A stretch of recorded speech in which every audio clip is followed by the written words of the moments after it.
Hello y'all, since I figured I did a Game Boy Advance review, why not review something more Game Boy? So we'll begin with something that started it all, and why it succeeded. Okay, first before I get anywhere, you probably read the title. Can never get where my finger going, up there. It's the Game Boy, you know, the original Game Boy. The reason this thing did so big, even though it's huge, it's a huge brick, and it wasn't exactly a terrific size to fit in your pocket, but it was like the only thing really pocket size on the market in this time. It says 1989 on the back of this thing, it says it does, and including the battery life. Wow, I got some off-name brand batteries. They were cheap. Great move, me.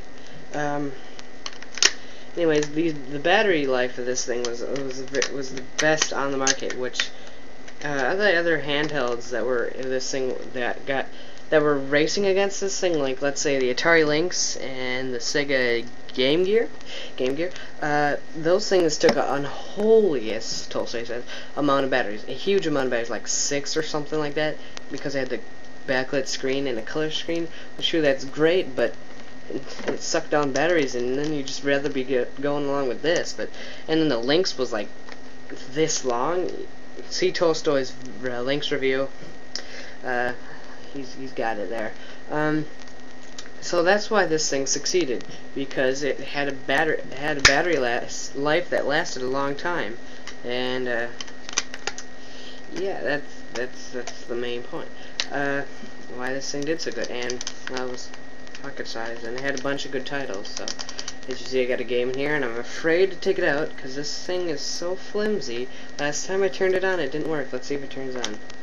It turns on, but does it work? Yes, it does. Oh, it works. Yes.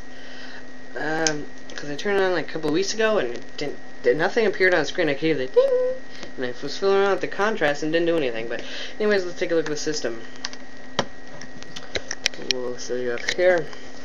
Okay, here's the front panel. We got the Nintendo D-pad, similar to the one on the NES's. So this one moves a little bit side to side.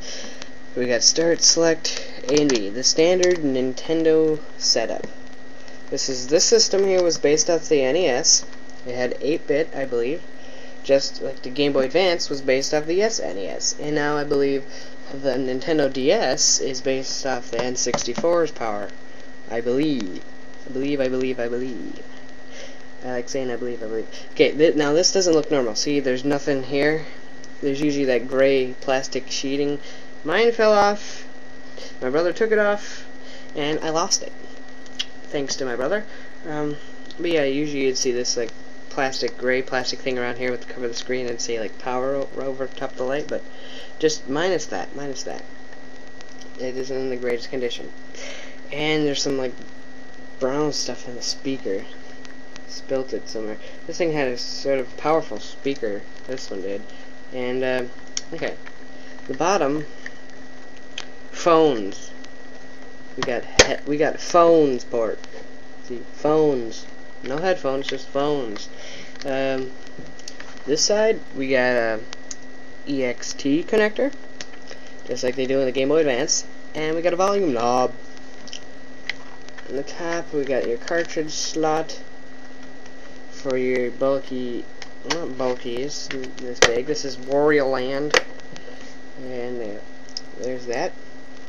And notice, if you flip out this thing, you'll get this little thing. So and then you got the little notch at the corner, so you cannot remove the game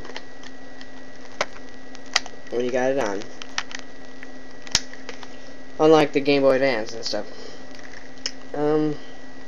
The back we just got a Game Boy compartment and phone number with Mario with the toolbox. And these things in the bottom are not normal for this thing. I just had some extra ones and I stuck it on the bottom for some random reason.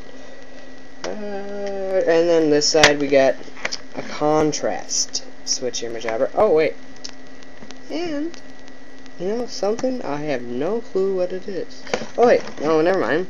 That's the DC. Oh, that's up. So you can plug power. If your batteries die, you can plug your power into it and plug it into a wall.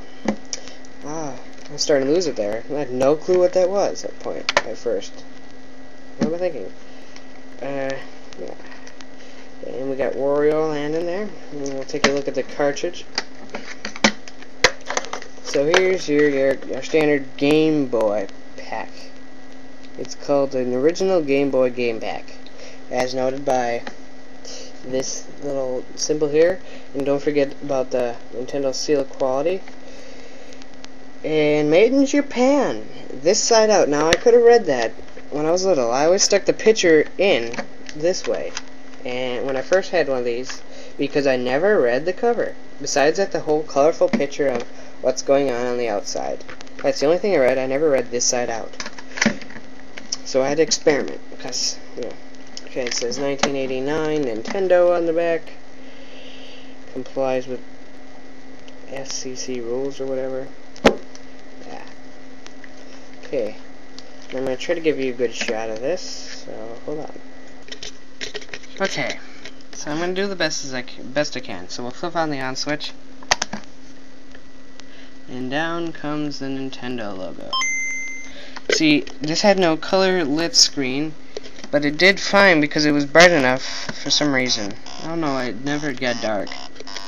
That's loud. That's not as loud as it can get.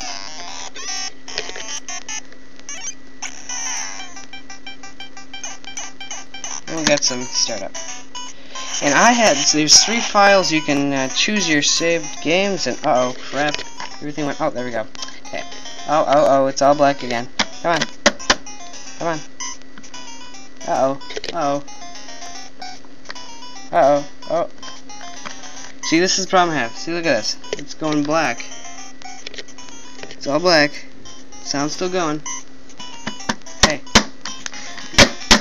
Oh, wait, it's coming back. Oh, I just lost again. Yeah, that's the problem I had. This thing's starting to lose its pizzazz here. Oh, now it won't even turn on. No! You just witnessed a death of a handheld. Probably not for long. It'll probably turn on in another week. Probably because this thing's a cursed here. Ashes. I swear this thing's got its mind of its own. Now it won't even turn on. Come on, Jimmy. Well, that's about it for this. If it would work.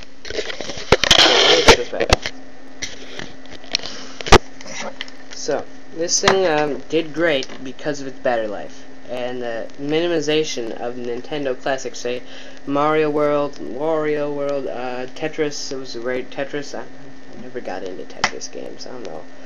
I thought we thought they were kind of boring and lame. But maybe you like it, and that's fine.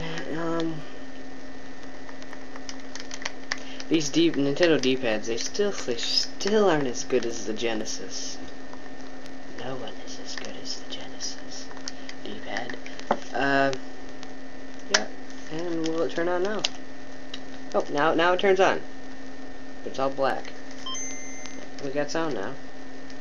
But this display. Oh. Notice this. I push here.